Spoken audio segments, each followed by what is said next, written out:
Bom, pois é, mais um quinto da TI começando. E aí? Perdi tudo. E agora? Com vocês, Gustavo Magela vai falar sobre Azure Backup and Recovery Service. Muito obrigado pela presença e fiquem com a apresentação. Gente, boa noite. É, Hoje é minha primeira participação no Quintas da TI. Eu vim falar um pouquinho para vocês sobre o meu dia a dia trabalhando com Azure, trabalhando justamente com backup, né? Então, essa apresentação ela vai ser uma apresentação bem diversificada, bem dinâmica, tá? E no final vou fazer uma demonstração bem rápida da criação de um vault de backup e backup de arquivos granulares no Azure, tá? Bom, é, basicamente essa é a grande pergunta em que todos nós passamos, né, uma vez na vida trabalhando com TI. Quando a gente vai visitar um cliente, perdi tudo, né? Geralmente os caras falam, putz, perdi tudo, aconteceu uma pane, aconteceu um desastre e eu perdi tudo. E agora? Tá? Bom, antes de mais nada, vou me apresentar para vocês. Meu nome é Gustavo Magela, para quem não me conhece. Sou analista de Cloud e Infraestrutura na Portnet, aqui em Belo Horizonte. Hoje eu trabalho basicamente bem com Cloud Computing mesmo, tá? Também sou especialista de outras tecnologias, como o System Center, né? A nuvem pública de uma maneira geral, a AWS, mas eu foco mais em Azure agora, trabalhando bem com Azure nos últimos tempos, tá? Eu sou o Microsoft Student Partner aqui em Minas Gerais, eu sou o Microsoft Student Partner Lead, né? Então eu tomo conta da região de Minas Gerais, Centro-Oeste e um pedaço do norte do Brasil, tá? Tem algumas certificações, aqui embaixo estão as minhas redes sociais, o meu site, o Facebook. Quem tiver alguma dúvida, no final eu vou abrir para questões, etc. Aqui embaixo também está o meu site, né, que geralmente eu posto alguns artigos técnicos e vídeos no site, etc. Então vocês conseguem acompanhar bastante o meu trabalho por lá. Bom, esquece isso que eu falei, tá? O que importa aqui é o que eu vou passar para vocês realmente hoje, tá?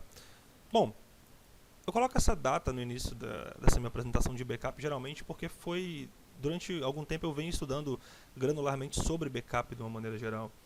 E 2001 foi um ano muito, vamos dizer assim, muito disruptivo, foi um ano muito pontual para estratégia de backup de uma maneira geral, porque foi um ano em que a gente teve na história um incidente muito grande, né, muito triste, que foi um incidente que aconteceu com as Torres Gêmeas.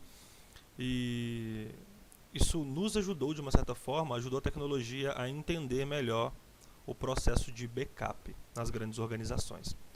Por que isso? Bom, muitos cientistas de dados, até mesmo pesquisadores, eu tenho lido muitos artigos, até antes de formular essa palestra, eu li muitos artigos a respeito. Eles começaram a estudar a respeito do comportamento do backup em organizações de um tempo para cá. E foi entendido, né, foi compilado, né, nesses estudos aí, que realmente houve uma grande mudança ao se pensar e ao se falar em backup de 2001 para cá. Até 2001 tinha uma crescente, mas depois desse incidente as coisas começaram a caminhar por outros lados. Basicamente, por quê? Bom, a gente tinha, né, tínhamos as duas torres lá, o World Trade Center, e tinha assim, todo mundo sabe que era o coração do mundo, basicamente, no que diz respeito a business, né? Tínhamos inúmeras empresas enormes, milhares de funcionários trabalhando diariamente, assim, terabytes, petabytes de dados consumidos, assim, com fervor. Então, diariamente a gente tinha muitas transações, até mesmo financeiras, e a gente sabe que por ter acontecido esse atentado, as duas torres ruíram, né? Só que quando as torres foram construídas, elas não, a parte tanto de arquitetura quanto de engenharia de dado e até mesmo das empresas, elas foram construídas para que, se você tivesse um site, né, na verdade que são os dados da sua empresa em uma torre, a réplica desse site ficaria na outra torre. Se você tivesse um site nessa outra torre, a réplica do site ficaria na primeira torre, tá? Então, porque até no momento, vamos dizer assim, da parte de engenharia mesmo, era improvável que as duas torres caíssem ou que acontecesse algum colapso. Então, era seguro aquele perímetro. Aquela segurança que foi aplicada, aquela inteligência que foi aplicada, ela foi muito segura e muito bem estudada e testada exaustivamente as rotinas de backup, etc. Porém, como as duas torres, né, ruíram, e isso causou o que foi? Foram 45 bilhões de dólares de prejuízo só na área da tecnologia, tá? A gente não está falando nem questão de prédio, vamos dizer assim, do físico, né? Foram 45 bilhões de dólares de prejuízo no ramo de tecnologia e mais de 115.300 pessoas perderam seus postos de trabalho, né? Obviamente dentre as vítimas, etc., mas também várias empresas quebraram após esse incidente, tá? Isso não sou eu que estou falando, tá, pessoal? Eu fiz uma pesquisa na CNN, New York Times, etc. Eu vou deixar aqui até alguns links para vocês pesquisarem lá. Tem muito artigo, tem muita coisa falando a respeito disso, até porque isso virou tese de doutorado, virou tese de mestrado de muitos doutores hoje, de muitos mestres hoje, que utilizaram esse evento, né, nessa linha cronológica da tecnologia para poder justificar o porquê as normas de backup, de uma maneira geral, elas tiveram que passar por uma alteração, tá? Bom, deixando essa história para lá, né, e entendendo que mudou e a nossa cabeça desde então está em constante mudança, está em constante crescimento, né? Muitas das vezes eu mesmo também como profissional já fui pego nessa seguinte situação, né? Meu Deus, e agora? Assim, meu Deus, perdi tudo. Nossa Senhora, o que eu faço? Como é que eu vou fazer? São informações cruciais, são informações importantes, a cereja do bolo do meu negócio, é a estrutura do meu negócio. Meu Deus do céu, como é que eu vou fazer? Né? Muitos nós nos deparamos com isso diariamente. E o que acontece? Antes mesmo da gente falar de backup, né, entender como que nós vamos nos proteger, eu gosto muito de passar esse slide sobre o data center tradicional e como o data center hoje ele está exposto na nuvem, porque antes mesmo da gente chorar, né, pelo leite derramado, vamos entender o nosso modelo tradicional e o modelo de nuvem. Tá? Bom, desde que eu me entendo por criança, desde quando eu me entendo por gente, né, vamos dizer assim, a gente acompanha os modelos de computação e a gente sempre quer falar, né, tanto nos cursos técnicos da faculdade, data center, data center, data center, data center, aquele modelo tradicional, que são uma série de storage, são servidores físicos, a parte de rede, isolamento de perímetro, piso alto, piso elevado, links dedicados, etc. Então a gente é acostumado a trabalhar com isso, a gente é acostumado a viver isso, né? Mas isso tem mudado drasticamente. Eu estava batendo um papo, né, antes de começar com o Giroto a respeito de como que as empresas elas estão enxergando a cloud computing, e é muito interessante perceber hoje, a gente tem a mania de ver muito tecniquez, a visão técnico, mas assim, as decisões são tomadas mais por gestão do que por técnica na maioria dos casos, por questão de custo, tá? Bom, esse gráfico aqui é muito legal porque eu até peguei ele de uma apresentação da Microsoft, né? Ele consegue explicar muito bem essa parte de transição entre o data center tradicional e o novo modelo de data center, tá? Basicamente é o seguinte, você tem uma empresa lá, vamos lá, eu abri uma contabilidade, contratei 5 funcionários, beleza? Beleza. Então, estou aqui, tranquilinho aqui no meu marco zero, né? 5 funcionários, pouca gente e tal. Mas amanhã eu pego um contrato novo, que eu vou precisar contratar mais uns 50 funcionários, beleza? Beleza, opa, então o meu recurso de tecnologia hoje já suporta 50 funcionários? Bom, talvez não. Então eu vou ter que investir, certo? Então eu vou para esse primeiro pontinho, que é o custo, né? Bom, eu investi lá 300 mil reais, beleza? E aí já comporta. Mas amanhã eu vou manter esse investimento, certo? Certo, beleza, mantive. Só que amanhã, vamos supor, daqui a 2 meses, putz, esse outro cliente me indicou um outro cliente, agora eu peguei uma multinacional como cliente. Vou precisar contratar mais 200 funcionários. Beleza. Então, eu não vou ter recurso, certo? Então, vamos comprar mais recursos. E por aí vai. Precisei, comprei. Mantive o recurso. Precisei, comprei. E por aí vai. A minha carga, né, vai subindo, eu vou comprando e alocando recursos. Só que, tanto pode acontecer de eu ganhar mais clientes, mas também pode acontecer de eu perder clientes, né? Então, o investimento que eu fiz no intervalo de tempo, ele pode ser útil ou ele pode ser, não seria inútil, mas ele poderia ser subutilizado, tá?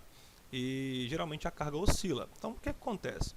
Muitos dos casos, quando eu compro o material aqui, eu fico um tempo, né? Eu compro equipamentos aqui, eu fico um tempo sem investir, mas os meus recursos estão parados, é o que acarreta aqui em desperdício de recursos. Vamos supor, comprei um storage Mega Power Blaster de 15 teras de armazenamento e, bom, beleza, eu estou usando 1 tera, então eu tenho 14 tera parado.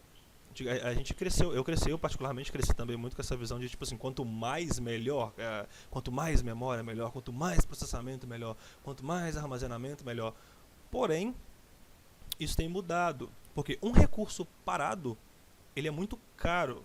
E um recurso parado significa que se você tem aquele espaço sobrando ali, você está perdendo dinheiro, porque a obsolescência programada dos equipamentos, ela vai correr. O equipamento ele fica obsoleto mais rápido, vamos dizer assim. Hoje muito mais, com 2 anos ele já passa a ser obsoleto, ele já passa a não se pagar mais, né? Então a gente tem sim um desperdício de recursos, mas assim como o desperdício, também a gente tem a falta, né? Vamos supor que eu preciso crescer, eu preciso contratar mais 200 pessoas, eu preciso prover tecnologia, mas eu não tenho dinheiro para isso, né? Porque geralmente os projetos a gente recebe no final do projeto. Esse cliente, vamos supor, vai me pagar no final do projeto. Eu não vou ter dinheiro, talvez eu tenha que fazer um empréstimo e talvez isso não seja também simples, porque muitas vezes a aquisição de equipamentos elas têm um período, né? Bom, você não chega por uma, vamos chutar aqui, por uma Dell da vida, liga para lá e fala assim, gostaria de um storage. A Dell fala, para quando? Aí você fala, para amanhã. Né? Não funciona assim. Gostaria de um servidor novo. Para quando? Para amanhã. Então não funciona. Você vai ter que esperar 30, 40 dias. E dependendo do seu modelo de negócio, por exemplo, eu dei um exemplo de uma contabilidade, mas a gente podia ter um modelo de negócio mais agressivo, por exemplo, um e-commerce. Imagina, vamos chutar aqui, uma loja americanas, numa Black Friday, que ela precisa impulsionar as vendas. Ela vai ter uma carga totalmente diferente nos web apps delas lá, né, no portal de uma maneira geral, vai ter uma carga muito alta, uma requisição muito alta, mas é totalmente sazonal. A Black Friday ela inicia e ela termina, né? Eu tenho 50 milhões de acessos, vamos chutar, em um dia, mas o restante do mês é um acesso normal.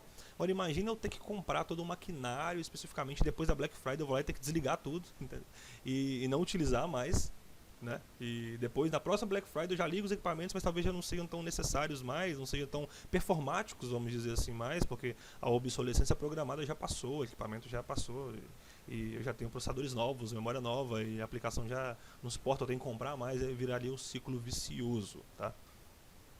Além do que também, eu teria essa parte de custo fixo do recurso.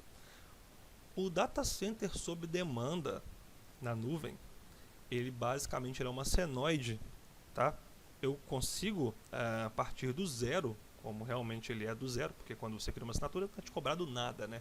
A partir do momento que você vai criando objetos, criando recursos, vai sendo cobrado, né? Aquele modelo famoso Pay as you go, você paga o quanto você utilizar.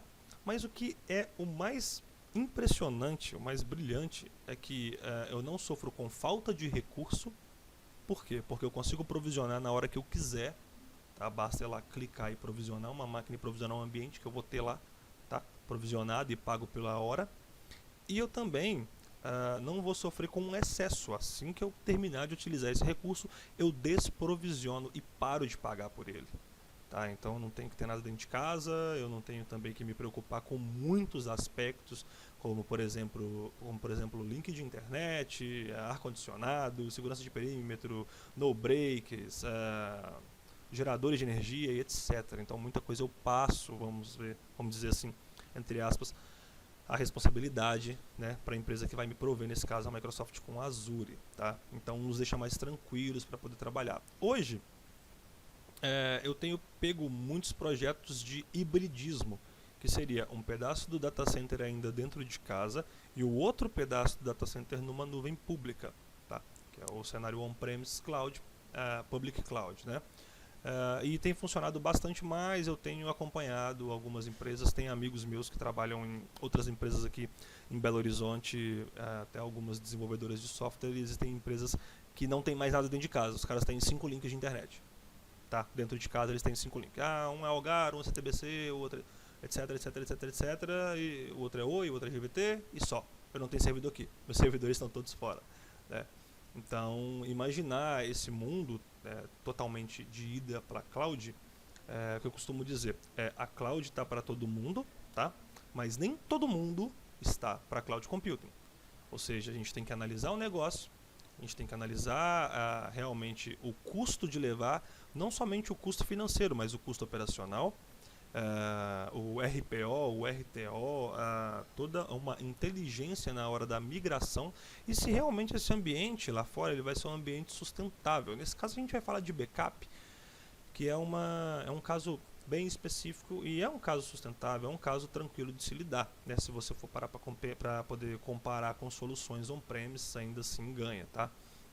Mas a gente tem que ver também a questão de recuperação desses arquivos, etc. Tem que levar em consideração muitas coisas. Eu passo esses 2 slides basicamente, pessoal, pode parecer que foge um pouquinho do foco da palestra de backup, para a gente falar um pouquinho de data center, é mais para vocês entenderem o porquê da adoção da nuvem. Então, eu gosto de passar até mesmo para poder justificar o porquê que a gente utiliza algumas ferramentas, porquê que a gente está batendo tão pesado, e a Microsoft falou nesse último evento agora que ela fez em Washington, a empresa que eu trabalho, o nosso CTO participou e ele voltou com muita coisa na bagagem. E assim, eles estão investindo muito pesado em cloud computing e não é mais o futuro, é o presente, tá? E realmente é uma migração que não tem como a gente lutar contra ela, né? Bom, falando agora de cenários de uso, quando a gente fala de Azure, a parte de, como eu coloquei a palestra, ela é Recovery Services, né? É Backup and Recovery Services.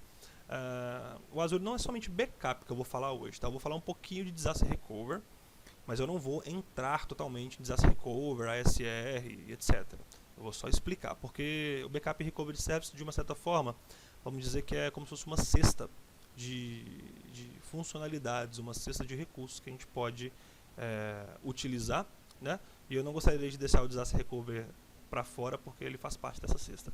Mas vamos falar um pouco de histórias de backup, que é o que realmente a gente vai aprofundar um pouco mais hoje durante essa sessão. Eu vou fazer uma demo bem rapidinha sobre backup de arquivos isolados, né, de arquivos granulares, mas eu vou falar um pouco sobre as modalidades de backup que a gente tem no Azure, tá? Porque não é só essa que eu vou mostrar, existem outras formas de backupear, ok? Mas vamos falar de storage e backup, pessoal. Bom, hoje a gente sabe que o volume de dados cresce muito nas empresas, mas é muito, tá? Pessoal, hoje armazenamento talvez seja a área que as empresas, né, vamos dizer assim, na tecnologia, mais tenham que investir ou então tenham que se reinventar, vamos dizer assim. Porque geralmente armazenamento é o que sempre falta, né? Você tem um espaço aí no storage? Cara, meu storage está entupido, a gente já está com uma solicitação de compra para um novo.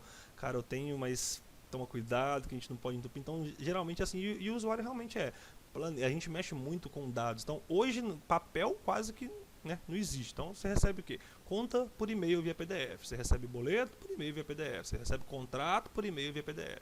Você recebe uma série de arquivos por e-mail via PDF, via doc, etc. Então, cara, né, hoje a gente tem cada vez as pastas, os backups cada vez mais cheios. Falar de tera hoje é muito mais tranquilo.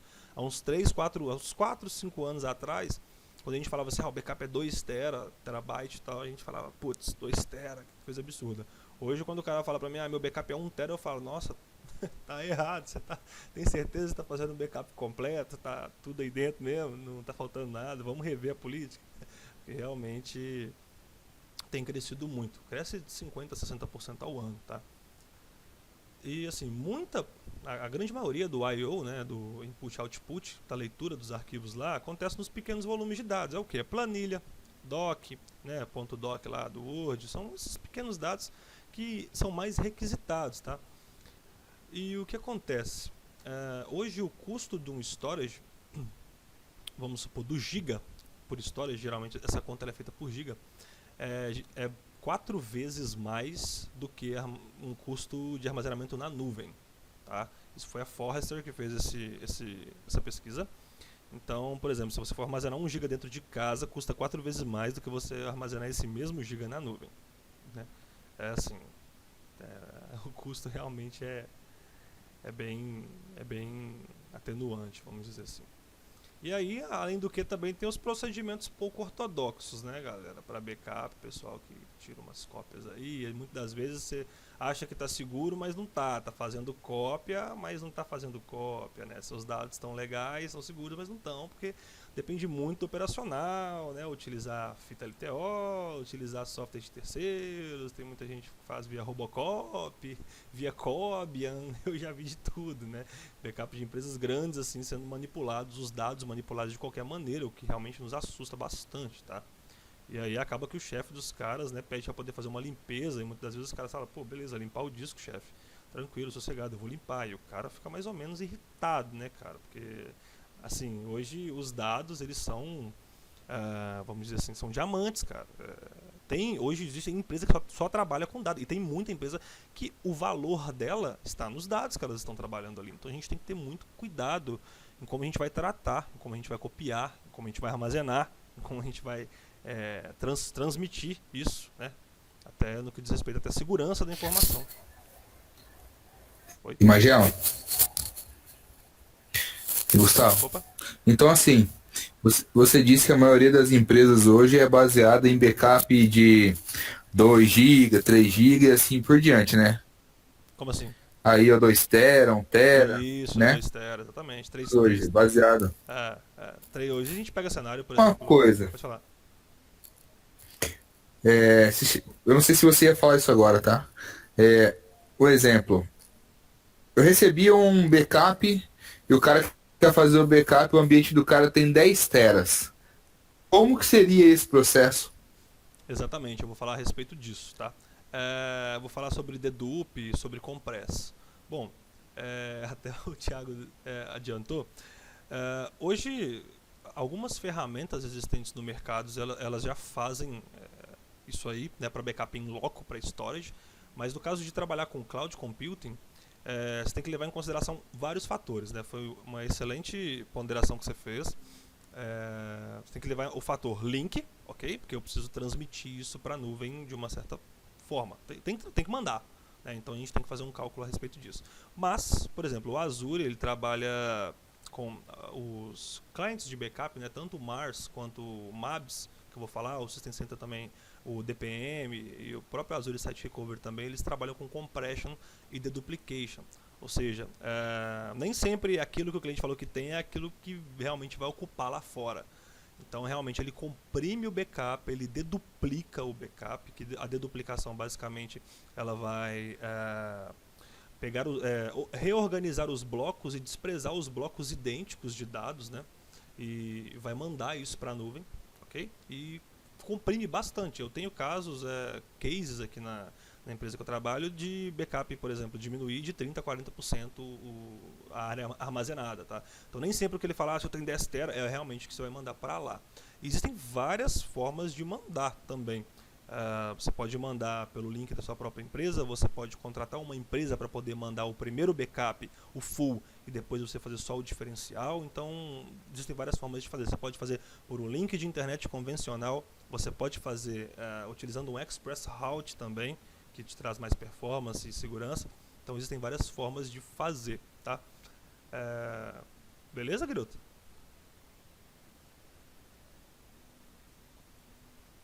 Garoto? Alô? Top, cara, com certeza. Legal. Bom, então falando um pouquinho de história de backup aqui. Hoje a Microsoft, ela, vamos dizer assim, a ferramenta que a gente utiliza para poder fazer backup para o Azure, tá? Ela roda geralmente, né, no server 2012, 2008, etc. E a gente tem outras ferramentas também, como o Mars, o ASR, o MABS, eu vou falar um pouquinho. E os benefícios, basicamente, é a proteção off-site, porque as regras de backup mudaram, e eu vou achar o link, exatamente, eu não tenho ele aqui nas mãos agora, depois eu vou colar para vocês, que geralmente é um cálculo que eles fazem de que o backup ele tem que estar no mínimo num raio de 60 km distante da sua origem. Tá? Então é muito importante essa proteção off-site, porque você está mandando os dados para fora da sua empresa, né? De maneira, vamos dizer assim, totalmente segura, tá? Porque depois eu vou falar a respeito da encriptação que ela é utilizada para poder criptografar os dados e mandar para o Azure. Então, assim, É uma chave quilométrica, não é descriptografável, vamos dizer assim. E se é o algoritmo para descriptografar isso, a última conta que eu estava dando uma olhada na internet, desculpa pessoal, meu cachorro deu uma reclamada aqui. A última conta que eu estava olhando na internet era de 341 anos, que demoraria talvez para descriptografar se a chave permanecesse a mesma, tá? Depois eu também vou colar no link aí, porque eu estudei isso muito na pós de segurança e hoje eu meio que perdi um pouco os links, eu tenho que acessar meus materiais antigos. Bom, eu também tenho integração com soluções de mercado, né? Como por exemplo o Vim, etc. Tem outras soluções de mercado que eles conseguem integrar. Você entrega o vault de backup e a solução conecta com o vault e faz o backup. No caso do Vim também, ela faz, além de deduplication e compressa, tem a parte de One Optimization, que é no caso dessa ferramenta, ela consegue otimizar de uma certa forma a conexão com a internet para poder mandar cada vez mais dados mais performaticamente utilizando a internet, tá? Interface familiar e backup recovery eficientes, tá? Interface familiar é porque a gente consegue fazer tudo via portal e é bem tranquilo de fazer, não é nenhum bicho de 7 cabeças, a ferramenta é muito simples de trabalhar com ela também, tá? Bom, entendendo o backup no Azure, eu vou falar hoje de 4 formas, tá? Existem outras se a gente for parar para pensar, mas eu separei essas 4 que elas são mais interessantes da gente trabalhar, tá? Basicamente é a Mars, né, que eu costumo chamar de Mars, mas é o Azure Backup Agent, tá? Bom, ele faz backup de arquivos e pastas no sistema operacional Windows, muito interessante a gente frisar, arquivos e pastas e diretórios no sistema operacional Windows, físico ou virtual, independente se é Hyper-V, se é físico, tá? E não preciso de nenhum servidor de backup separado, eu não preciso, por exemplo, montar uma VM só para backup. Eu posso instalar isso no file server da vida, tudo tranquilo, porque é um client, inclusive é sobre ele que eu vou falar hoje, a demo que eu vou dar. É um cliente muito tranquilo, muito transparente, rapidaço de configurar, tá? As restrições, que nem tudo é perfeito, é o seguinte, ele faz backup 3 vezes ao dia, então se você precisa de uma política de backup que tenha uma cópia com maior número de frequência, vamos supor de 4, 5 vezes, 6 vezes ao dia, você vai ter que ter mais políticas, tá? Ele não reconhece aplicativos, ele não faz backup do aplicativo, né, do system state, vamos dizer assim, e até no então momento que eu estou falando agora, às 21h38, né, muito por que eu falo isso? Porque a nuvem muda muito, eu posso terminar essa call e eles soltarem um negócio 10:01, tá? Mas até então momento não há suporte para Linux, ok? Faz backup de arquivos e pastas, né, diretórios e arquivos, e armazena no Recovery Services Vault, que é o vault de backup, é o cofre de backup que eu vou mostrar para vocês como que funciona mais para frente, tá? Suporta o Windowsinho bacaninha. E tem o MABS, o Azure Backup Server. O MABS ele foi construído, eu gosto de dizer assim, que ele é basicamente uma cópia fiel do DPM, porque o System Center Data Protection Manager, porque ele tem um funcionamento muito similar ao DPM, tá? Os benefícios, ele cria instantâneos da máquina, tem uma flexibilidade enorme quando eu fazer backup, eu consigo granularizar isso aí, tá? Ele pode usar o cofre de serviço de recuperação, que é o Recovery Service Vault, tá? Mas ele também pode utilizar storage local, ele pode usar armazenamento local. Tem suporte para Hyper-V e VMs no VMware, inclusive Linux também, tá? Consegue fazer backup e restaurar VMs do VMware também e não exige uma licença do System Center, ok? Vamos dizer que ele é free, vamos dizer assim. Ele tem um comportamento igual, a arquitetura bem parecida com o System Center, para não falar que ele é 100% igual, porque eu não tenho o conhecimento de desenvolvimento interno da ferramenta, mas eu coloquei um ao lado do outro, eles são bem parecidos, tá? Restrições. Não é possível fazer o backup da carga de trabalho do Oracle, ele não consegue, até então momento, encapsular, se você tem um ambiente Oracle rodando ali banco de dados, todas aquelas tablespaces, etc., ele não consegue encapsular esse backup ainda, criar uma cópia consistente. Ele faz o backup, mas ele não faz aquele application consistency, que é basicamente pegar o que está na memória e salvar no snapshot, tá? Ele vai sempre requerer uma assinatura do Azure, esse ao vivo vocês desprezam, por favor. Sempre requer uma assinatura do Azure, ou seja, eu vou ter que ter minha assinatura do Azure lá ativa, sempre, tá? E não dá suporte a backup em fita. Você consegue mandar para o storage, mas você não consegue mandar para um robô de backup de fita LTO, tá? Faz backup de arquivos, pastas, volumes, VMs, aplicativos e workloads, tá? E armazena em Recovery Vault, que é o vault de backup no Azure, e o disco local é na área de armazenamento do storage. Consegue armazenar dessas duas formas. E suporta Windows e nosso amigo Linux, tá? E hoje nós vamos falar mais do Mars. Tem outros dois também que eu gosto de falar, que muitas vezes passa batido. É o backup de VM do Azure, tá? Muita gente às vezes passa batido realmente, mas não sabe ou porque não viu. Mas toda VM no Azure ela tem uma parte separadinha para você fazer o backup dela, para você mandar o backupzinho dela, criar lá os snapshots dela, tá? E os benefícios disso é backup nativo para Windows e Linux, independente da VM que você está rodando lá, você vai conseguir fazer esse backup, tá? E eu não tenho necessidade de instalação de agente, porque se minha máquina já roda no Azure, eu não preciso instalar agente nenhum. É só cópia daquele VHD basicamente que vai fazer por trás, tá? E backup em nível de malha, sem necessidade de uma infraestrutura de backup. É bem transparente, é muito legal. São pouquíssimos cliques, já está configurado, você já consegue voltar a máquina, você consegue voltar a máquina um dia anterior, etc. Tá? Restrições. Ele faz backup de máquina virtual uma vez por dia, tá? Restaura as máquinas virtuais somente no nível do disco, ele não consegue fazer application constants, que é pegar o que tem na memória RAM e julgar e depois devolver isso de uma certa forma à carga de trabalho que estava sendo executado. E não consegue fazer backup no local. No local é on-premise, ele não consegue fazer o backup dentro da sua organização. Ele faz backup lá no Azure e Zé Fini, tá? Bom, faz backup de VMs e todos os discos. E armazena em Recovery Service Vault, que ele já é previamente configurado na VM, tá? Tem um botãozinho de configuração de backup lá e ele já é previamente configurado. Se der tempo, se eu não falar demais, eu vou mostrar para vocês depois da demo do Mars como é que funciona rapidinho, que dá tempo pra gente poder ver, tá? E tem suporte de Windows e Linux, independente da máquina que está rodando lá, ele vai fazer esse backup, tá? E o System Center DPM, que é bem parecido com o MABS, né, o Azure Backup Server.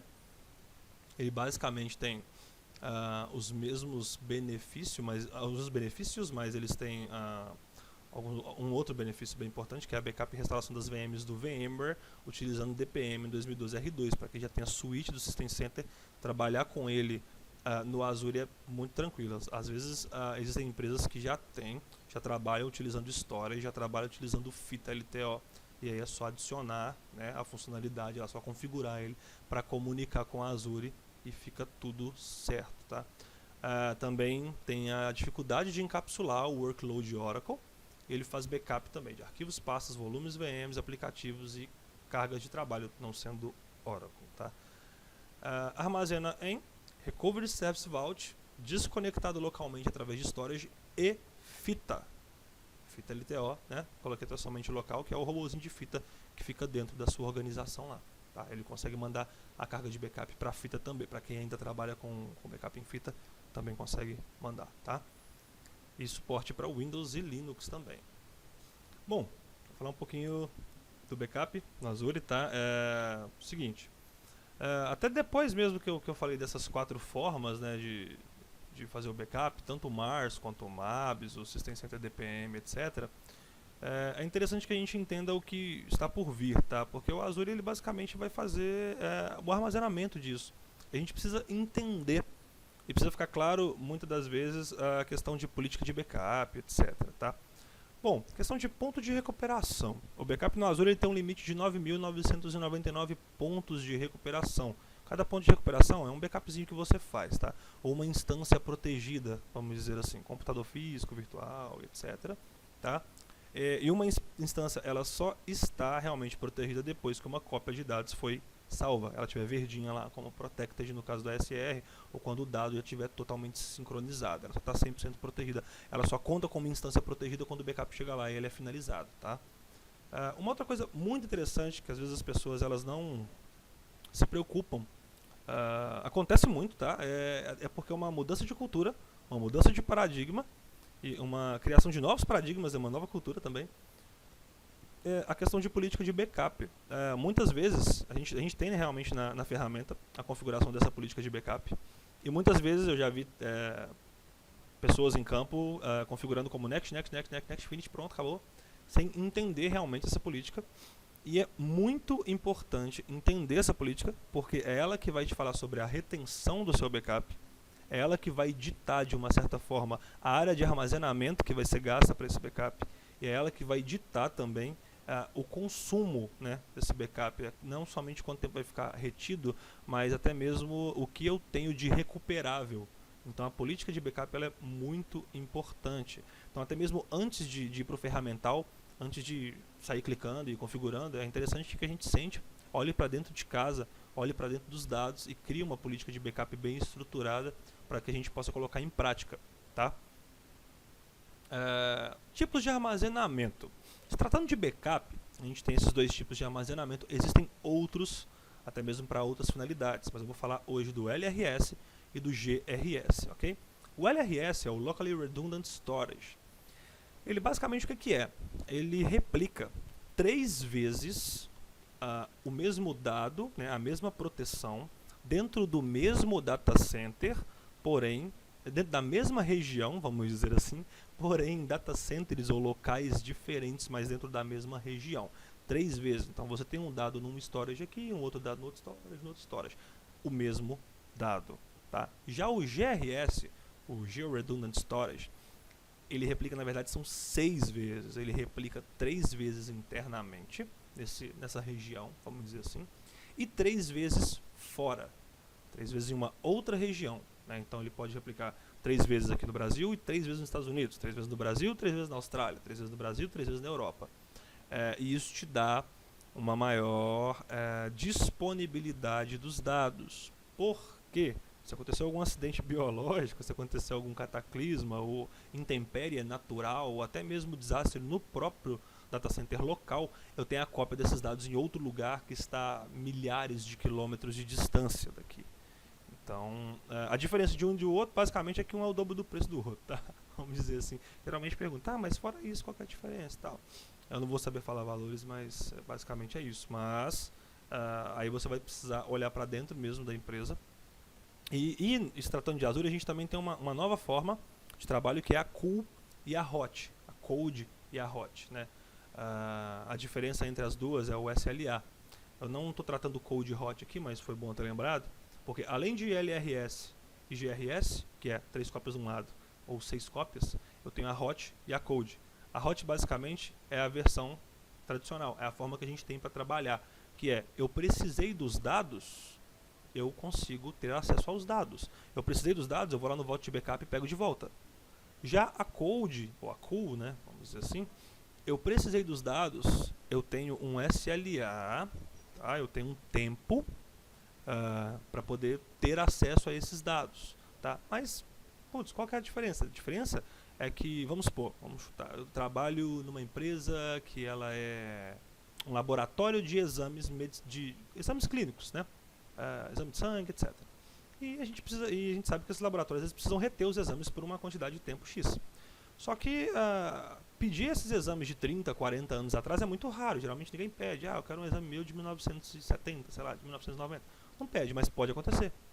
Agora, imagina se você tem que ficar armazenando tudo isso no mesmo storage. E, assim, lotando storage, tá? Para isso a gente pega esse volume de dados que não tem muita alteração e não tem muita consulta, que não é consultado por muito tempo, por meses, por anos, pega esse volume de dados e joga para um armazenamento cold, né? Que no caso, ele vai ser um armazenamento que vai te cobrar muito barato pelo giga armazenado, porém, ele vai te pedir um SLA de 6 horas, 8 horas, eu não sei exatamente qual que é o SLA, mas ele vai te pedir um tempinho para recuperação, e você não consegue recuperar ele por dentro de ferramentas, etc. A Microsoft geralmente ela deve te passar um endpoint para comunicação, e tipo um bucketzinho, tipo um endpoint que você conecta e os dados estão lá, mas ela te pede um tempo. A vantagem é que é muito barato, muito que eu falo é muito, tá? Eu não consigo chutar valor e nem posso fazer isso, mas é bem barato, centavozinhos por giga, 0, alguma coisa, não sei, mas é muito barato, então vai servir para esse aspecto, tá? E o Disaster Recover, né, que é o ASR. Eu até tracei um paralelo, eu gosto de usar esse slide por causa do paralelo, Azure Backup de um lado e Disaster Recover do outro. Não confundam backup com disaster recovery, né? Igual tinha um professor meu que falava, não confunda apagar a velhinha com apagar a velhinha. São duas coisas diferentes, né?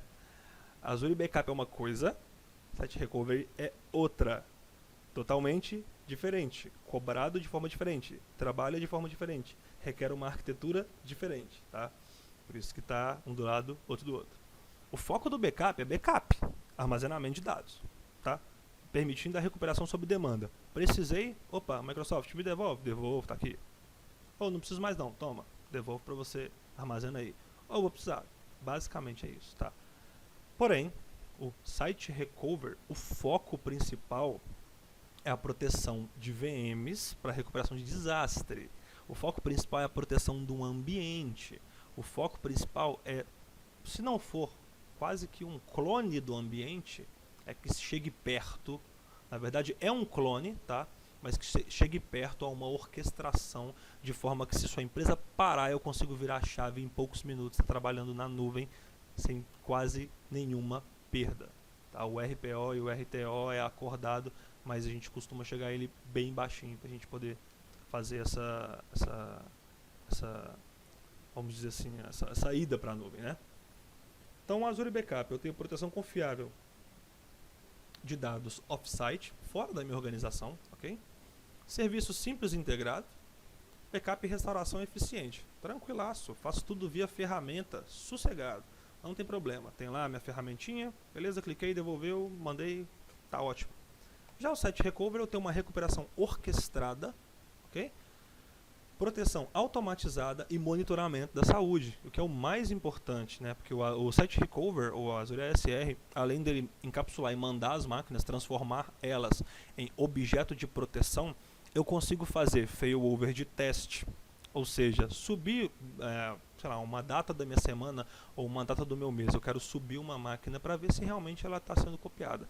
Eu clico no failover teste, ele faz todos os testes, ele sobe a máquina, verifica a integridade, verifica se o sistema operacional subiu, verifica se os serviços estão todos ok e tal, e devolve a máquina para o objeto de proteção. Então, além de tudo, eu tenho um monitoramento da saúde do meu ambiente. Pode ser utilizado junto ao outro, tá? Porém, um é uma coisa, outro é outra coisa. Eu gosto de deixar bem claro, porque muita gente fala: ah, legal, então eu quero um Azure Backup. Pô, bacana, joia, joia. Então quer dizer então que eu vou conseguir, se, por exemplo, Deus me livre, explodir aqui, eu ligo minhas máquinas. Não, pera lá. Você está falando de backup. Não, mas é backup de arquivo. Eu vou backupear o VHD. VHD é um arquivo. Beleza, beleza, VHD é um arquivo, concordo. Mas e o ambiente? O VHD vai rodar onde? Né? Geralmente a gente tem essas pegadinhas o tempo inteiro. Quem trabalha com consultoria, estou trabalhando já tem um tempo já, a gente sempre tem essas pegadinhas. Então, uma coisa, outra coisa, outra coisa. E vou fazer uma demo bem rápida, que vai ser a criação de um cofre de backup, e vou mandar esse backupzinho para o Azure, vocês vão poder conferir comigo. É bem tranquilo, tá, pessoal? É mega de boa. Vou sair aqui do PPT. Eu vou deixar para poder responder as perguntas no final, tá? Já tem uma maquineta aqui já pronta, que ela está rodando lá, e aqui eu tenho uma estruturazinha de algumas pastas, tá? Alguns diretórios. Coloquei nesse temporário storage mesmo, porque depois a Microsoft acaba pagando, e é temporário mesmo, tá? Tem aqui dados, diretoria financeira, e eu quero fazer backup, tá? Isso aqui vamos supor que seja meu file server. Chega o diretor da empresa e fala assim: cara, preciso fazer backup disso aí. Pô, legal, vamos usar o Azure, vamos, show. Então, deixa eu entrar na minha assinatura aqui.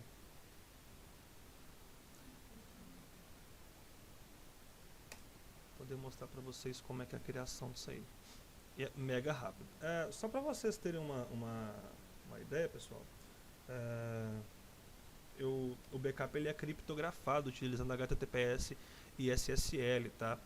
Então ele utiliza, se você precisar, eu não sei se eu caí aí, não sei se está dando para poder ver minha tela, Guido. Magela, tá tudo beleza. Você tá no portal do Ezra. Beleza, ótimo. Eu estava acompanhando aqui. Show de bola, no portal do Ezra. Show. Então, pessoal, para poder criar o meu cofre de backup, deixa eu fechar isso aqui. Clico aqui em New. Procurar por um Backup Recovery Services, ok? backup em site recovery. Eu vou criar o meu vault de backup. O que é o vault de backup? É o cofre de backup. Eu costumo dizer, para quem que às vezes a gente tem dificuldade realmente de absorver isso tudo, eu costumo dizer que é um pendrive na nuvem, tá? É uma área, é um pendrive, é um disco que você vai ter na nuvem, é um espaço que a Microsoft dá para você armazenar. E fica mais fácil, o cara consegue entender legal. Mas não é só isso, ele é um cofre de backup, ele está protegido, eu tenho uma série de coisas que eu posso fazer lá dentro, eu tenho uma série de funções que eu posso habilitar, ASR, etc e tal. Mas na grande maioria dos casos eu costumo falar, bom, cara, é um armazenamento que você tem, um pedaço que você tem lá, tá? Bom, o nome eu vou colocar aqui, vamos supor, Quintas. Isso deve ser certo, né? Quintas. Quintas Azul. Quintas Azul. Vou usar meu subscription e vou colocar no meu grupo de recursos aqui. Tá, dá um print no dashboard já pra eu criar. Basicamente, é simples, tá? Cliquei em Backup Recovery Service, pediu o nome, o meu grupo de recursos e a location já pegou lá, Brasil South, que é onde meu grupo de recursos está lá. Cliquei aqui no Create, pronto, meu vault de backup já está fazendo deploy, já está praticamente criado. Tá? Via PowerShell ainda é mais rápido ainda. E assim, com poucos minutos já consegue ter esse provisionamento. Tá? Depois que ele é criado, o que a gente vai precisar fazer é por dentro do próprio Vault mesmo, é iniciar o Get Started mesmo, é iniciar a configuração. E já criou aqui, né? A gente tem aqui um overview, eu tenho uma série de informações que eu tenho aqui para poder checar. Se eu for trabalhar com RBAC, Role Based Access Control, o que é isso? Vamos supor que quem cuida do backup é uma empresa terceirizada. Sua equipe de TI não cuida do backup. Essa empresa terceirizada ela precisa ficar vendo os jobs, precisa ver, etc. Você pode vir aqui no Access Control aqui e passar um acesso para essa empresa nesse vault de backup. Então o cara vai conseguir acessar esse vault de backup. Você clica aqui no Access Control aqui, e aqui eu tenho a opção de passar para ele um acesso que se chama RBAC, tá? Bom, mas vamos lá para o que é importante. Igual eu disse que o cofre esse Recovery Services Vault ele é um pendrivão. Eu fui até leviano, eu fico até triste às vezes em usar essa denominação para poder encurtar as conversas com as pessoas que não são muito técnicas. Mas ele é muito mais que isso porque aqui eu tenho tudo, tá? Eu consigo começar até meu backup pelo site Recover, tá? Vamos clicar no backup aqui pra gente poder falar pro Azure, olha cara, vou fazer um backup. Legal. Tá, onde é que tá rodando esse workload seu? Ah, tá rodando on-premise. Tá rodando aqui na minha empresa. Legal. Mas aí me fala, você quer fazer o backup de quê, cara? Ó, eu quero fazer backup hoje, files and folders. Mas eu podia querer fazer backup de Hyper-V, VMware, de SQL Server, SharePoint, Exchange. Né? A Vinha ela tem umas ferramentas bem legais para poder ajudar no backup desses caras aqui, System Center, tem a Bare Metal Recover, tá? Mas hoje a gente vai trabalhar com files and folders, vamos lá. Bom, legal, aí vai falar assim, cara, para você fazer a instalação, para você começar a trabalhar com backup, você vai precisar de duas coisas. Você vai precisar do download do cliente, que eu já vou clicar aqui e já vou fazer o download, ele já vai mandar aqui para mim, vou salvar aqui, Save As, botar na área de trabalho, e você vai precisar do Vault Credentials. Pô, mas o que é isso, Vault Credentials, cara? Vault Credentials, pessoal, ele é um arquivo de credencial que cada Vault de backup ele tem o seu arquivo de credencial. E esse arquivo ele vai ser não somente necessário para conectar no Azure, para poder conectar no seu Vault de backup, para a ferramenta saber onde você vai armazenar isso, como também pode ser utilizado como camada de proteção por dentro, tá? Porque é uma segurança que você tem, tá? Que o Azure está armazenando aquele backup no seu Vault de backup. Vou clicar em Save aqui. Que é referenciado também como ID. Deixa eu abrir o arquivo para vocês entenderem o que eu estou falando. Aqui está esse camaradinho aqui.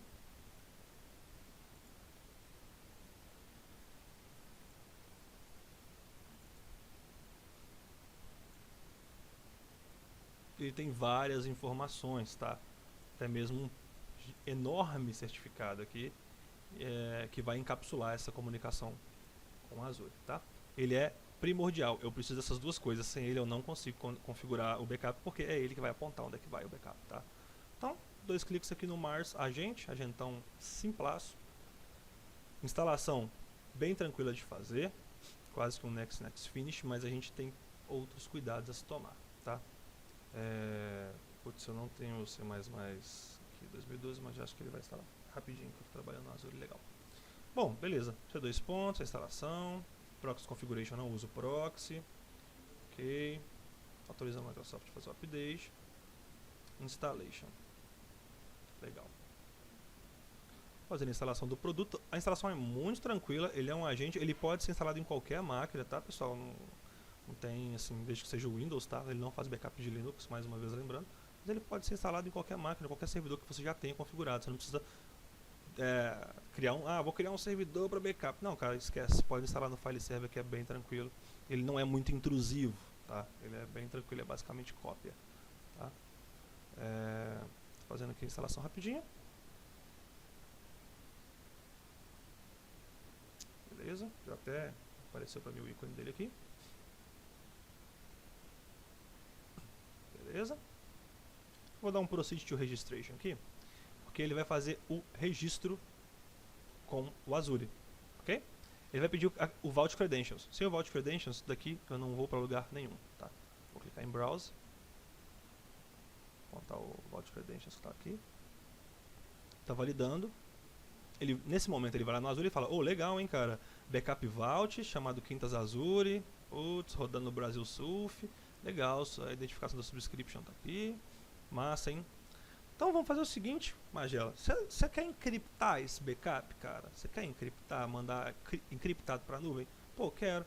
Então vamos fazer o seguinte, digita uma palavra-chave aqui para mim, ou então gera ela, eu prefiro gerar porque gera uma de 36 caracteres, e salva essa palavra-chave aqui no desktop, tá? Depois vocês pegam esse arquivo e tomem conta dele, tomem muito cuidado, porque essa palavra-chave ela vai ser utilizada para poder encriptar, tá? Esse backup, que é criptografar. Significa que mesmo eu tendo um senhor Wireshark por trás disso aí, sniffando pacote, eu não consigo nem fazer,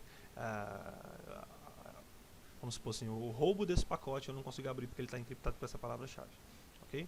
Automaticamente ele já vai salvar para mim a palavra-chave aqui e vai registrar esse servidor do Microsoft Azure Backup. Essa palavra-chave ela pode ser requerida depois quando você vai restaurar o backup, tá? Fazer a restauração. Então por isso que eu falei para vocês guardarem ela. Guarda esse arquivo com carinho, por favor. Está registrando, esse momento ele está indo no Azure, está validando as informações e está autorizando esse computador, essa máquina aqui, a mandar os arquivos para lá. Então aqui, assim que ele tiver, deixa eu clicar ok aqui, seguinte, ok aqui, beleza. A gente tem só um segredo aqui na barra. Deixa eu ver aqui, backup infrastructure. Ele vai backup managed service.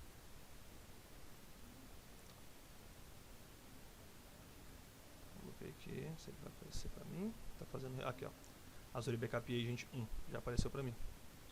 Então ele vai pegar minha maquineta aqui ó, WS16DC EUA, legal.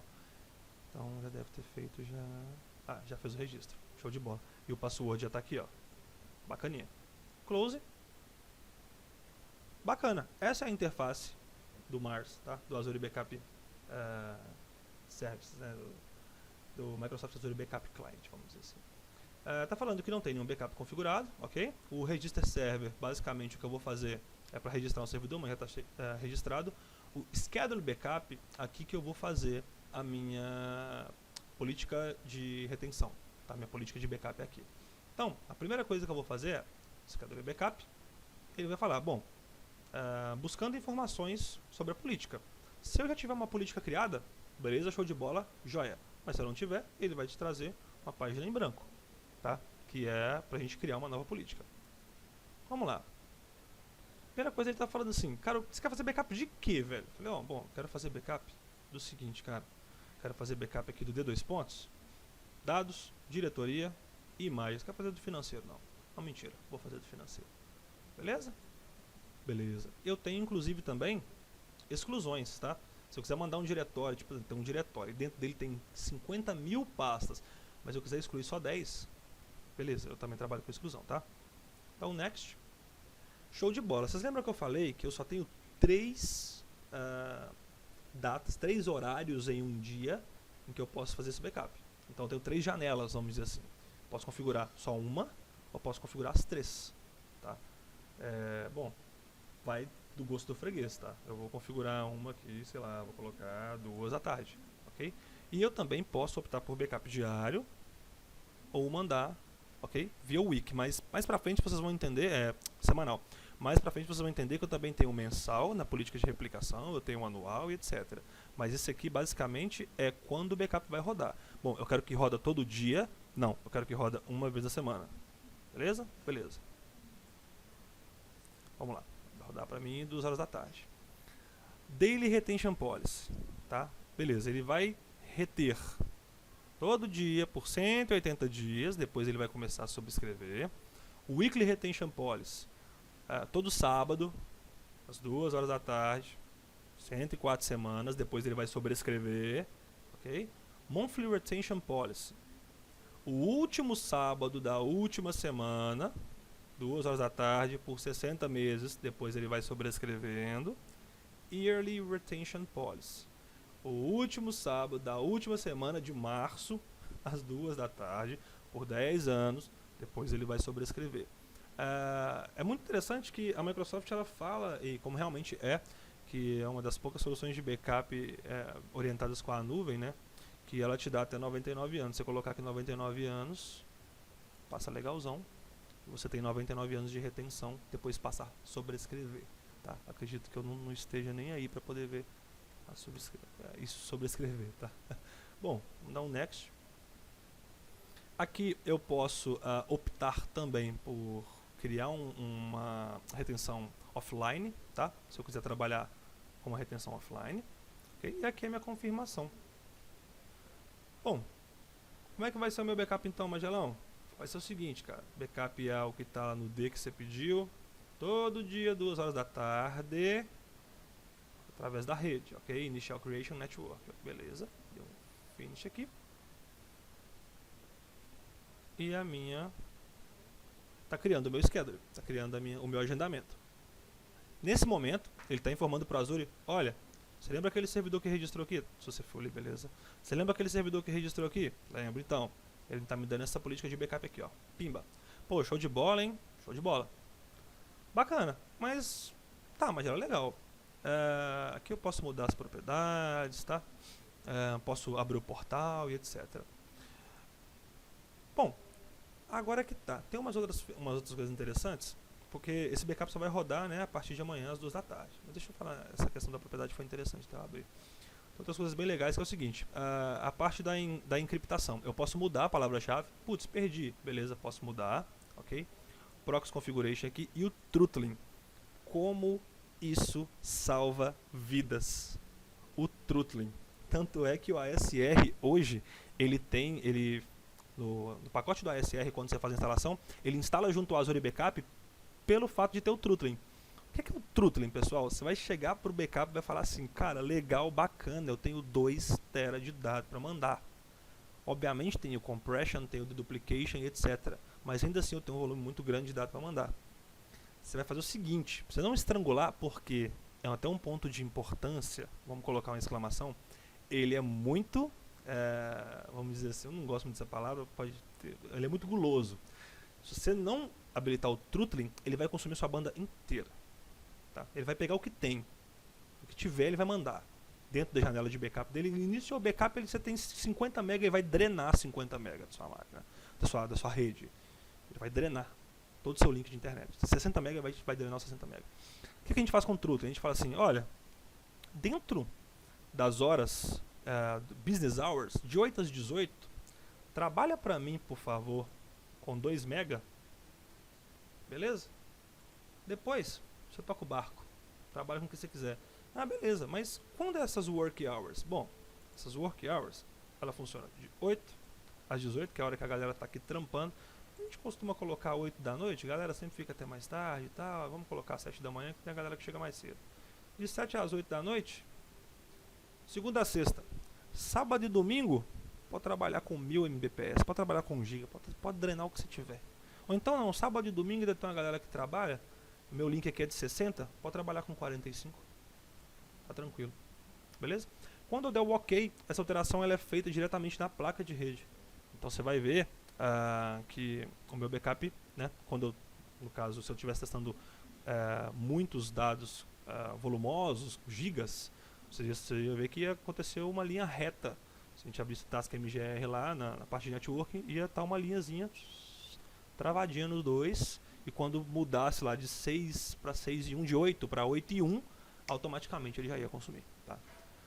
Bom, o que a gente tem para fazer aqui são duas coisas: ou esperar ou dar um backup now. Se você clicar em backup now, ele já starta o job. Vamos mandar? Dado diretoria financeira e mais? Bora.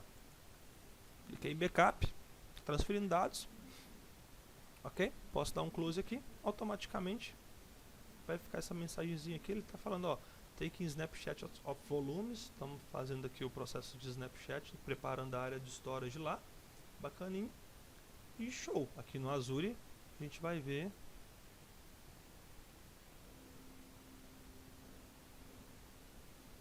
já tem até a informação do agente, ó, agente de backup, tá? Servidores protegidos, eu já tenho, deixa eu clicar aqui para poder abrir a Blade para mim. Aqui, ó, backup item 1, show de bola, tô fazendo meus backups aqui. Tá criando os metadados, etc. Eu não sei o quanto isso vai demorar, porque são poucos arquivozinhos, são poucos meguinhos, então acho que vai dar para vocês verem a parte de recover, tá? Mas é interessante que você tem depois também relatórios a respeito disso, para você saber se a cópia foi feita com sucesso, qual cópia que estava com problema, e etc. Tá? É possível.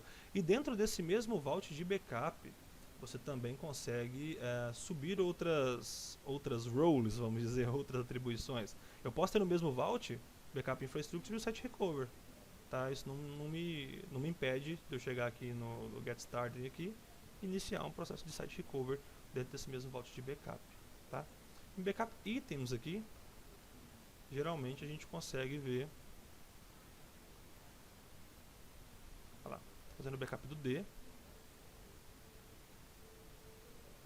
e no monitoring aqui, ele consegue te falar qual foi o último backup, etc. Vamos ver se já foi. Job completed, legal. Foi de bola. Mandei pra lá.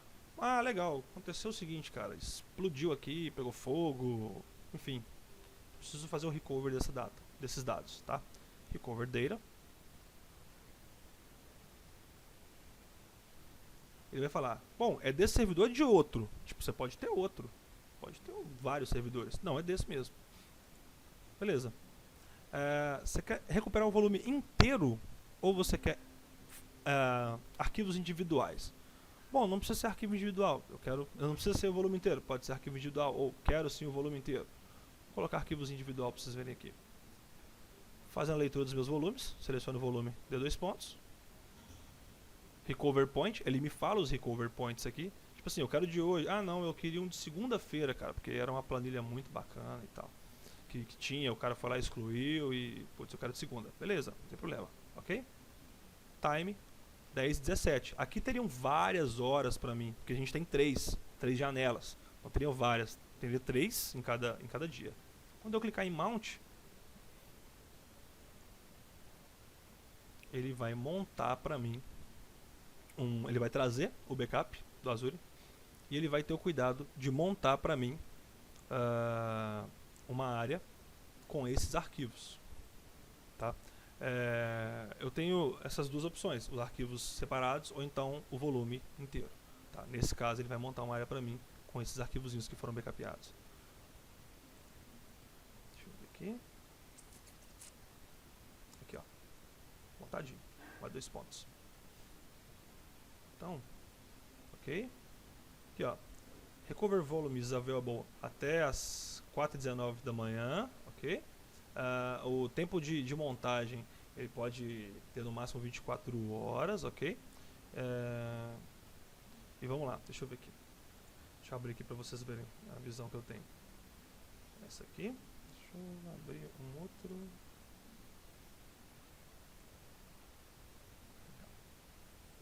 Esse aqui.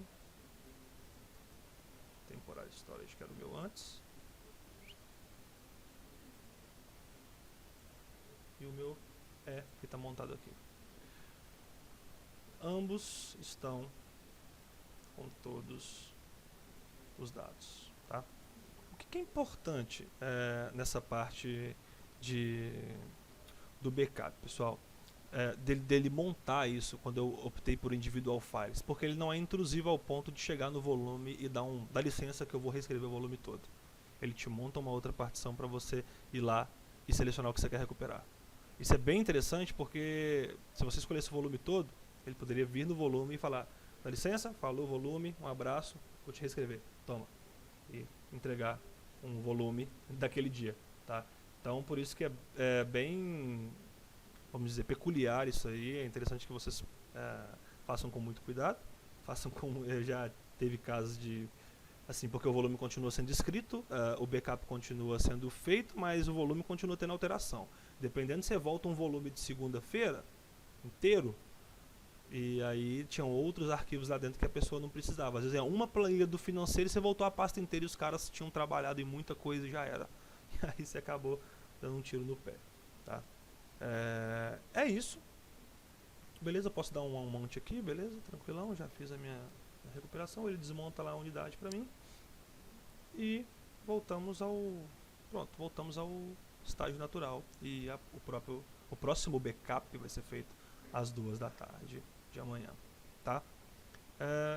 Bom, conforme prometido, deixa eu mostrar para vocês aqui como que funciona aqui na VM, rapidaço com aço, que eu estourei meu tempo.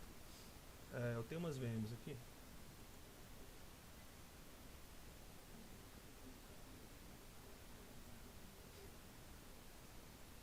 Essa aqui é minha VM, tá?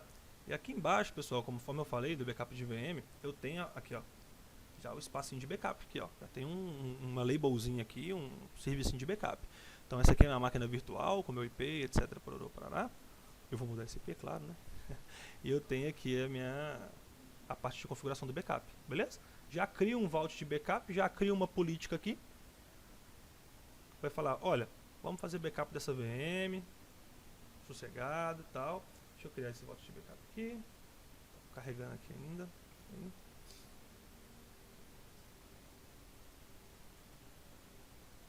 Aqui, ó, legal. Criar uma nova política. Pode ser diária, ok? Vai fazer um backup todos os dias, meio-dia e meio. Aí você já seleciona aqui, no meu caso, que é Brasília, meu fuso horário. A retenção dele vai ser por 180 dias, depois ele vai começar a sobrescrever. Posso fazer retenção semanal, posso fazer retenção mensal, posso fazer retenção anual, desculpa, manual, sei que tirei isso, anual, beleza? Fiz minha retenção, cliquei em OK. A minha política de backup está prontíssima, simplaça de fazer. Quando eu clicar em Enable Backup, eu posso mandar inclusive para um vault existente, tá? Coisa que eu falei, eu posso selecionar um vault existente. Mas onde está criada essa máquina, eu não tenho nenhum vault criado. Mas eu poderia selecionar um vault existente. Posso colocar aqui Backup VM Azure. Quando eu clicar em Enable Backup, ele vai criar um vault de backup chamado Backup VM Azure. Vai criar essa política de backup e automaticamente a minha VM vai ser backupeada. E é muito simplão, né? Pra vocês verem que, tipo, às vezes a gente peca por isso, porque é tão simples, passa tão batido que a gente não vê. E às vezes a gente entende que, a gente subentende, muitas vezes a gente subentende que, tipo assim, bom, a máquina tá lá, tô trabalhando na máquina. A Microsoft deve ter backup disso, vai. Não é bem assim, tá? Configure. Putz, são poucos cliques, você consegue voltar o seu ambiente do zero, você consegue voltar uns shadow copies do ambiente, vamos dizer, né? São pontos específicos do ambiente inteiro, cara. Tá aqui, com poucos cliques você configura. Faz a configuração que o seguro morreu de velho, tá? Bom, é isso que eu tinha pra falar. Eu espero que tenha ficado claro. Acho que não sei se eu fui muito prolixo. É a primeira vez que eu participo do Quintas, então eu levo em consideração o nervosismo também. Queria agradecer ao Thiago Guiroto pela oportunidade, Eduardo Sena também, que me deu um toque, fala lá e tal. É muito importante a gente estabelecer esse ecossistema da comunidade, o trabalho excelente que vocês estão fazendo com o Quintas. Eu acompanho, assisto vários assim, episódios que vocês postam no YouTube. E qualquer dúvida que vocês tiverem, vocês podem entrar em contato diretamente comigo. As dúvidas eu vou dar uma lida aqui agora no... uma coisa importante, rapidinho, só para finalizar. É que eu estourei aqui. Duas coisas. Eu gosto de falar desse cara, só pra gente ter noção de como que o mundo tá indo, tá? 30% das pessoas no mundo nunca fizeram um backup na vida, velho. Você fala pro cara, e o backup? O cara fala, que backup? Fala, minha nossa, você não sabe nem o que é backup. 29% dos desastres são acidentais. 113 celulares são perdidos ou roubados a cada minuto. Tá? E 1 em cada 10 computadores são infectados com vírus a cada mês. Até mais. Essa informação do World Backup Day, dia 31 de março. Depois vocês entrem nessa URL, worldbackupday.com/pt. São várias empresas de armazenamento, Seagate, etc., que criaram essa iniciativa, que é para estimular os usuários a fazer backup, a utilizar sistemas de backup. E é muito legal, porque lá tem outras informações. Dia 31 de março é o dia do backup mundial. Tá? Espero que depois dessa palestra você possa ficar muito feliz e o seu chefe falar assim, minha nossa, você tá de parabéns, agora de backup você manja. Ou então que eu possa pelo menos explanar o horizonte, que tem muita coisa para poder estudar ainda, tá? Um toque muito importante, eu lancei um curso de segurança da informação no Udemy, se der um tempo vocês dão uma conferida lá, eu vou botar o URL também no vídeo no YouTube. Bem tranquilaço, é um curso introdutório para quem quiser também tirar a certificação ISO 27002, fala bastante nesse curso sobre, tá? E muito obrigado de coração a todos vocês, guerreiros das 10h27 da noite aí, que ficaram até o final, que prestigiaram. É muito importante a presença de todo mundo. Cada pessoinha que tá conectada gastando banda de internet aí significa muito. Aqui embaixo está meu Twitter, Facebook, meu site. Um abraço para vocês, eu vou responder as perguntas agora. Vamos lá. Deixa eu ver.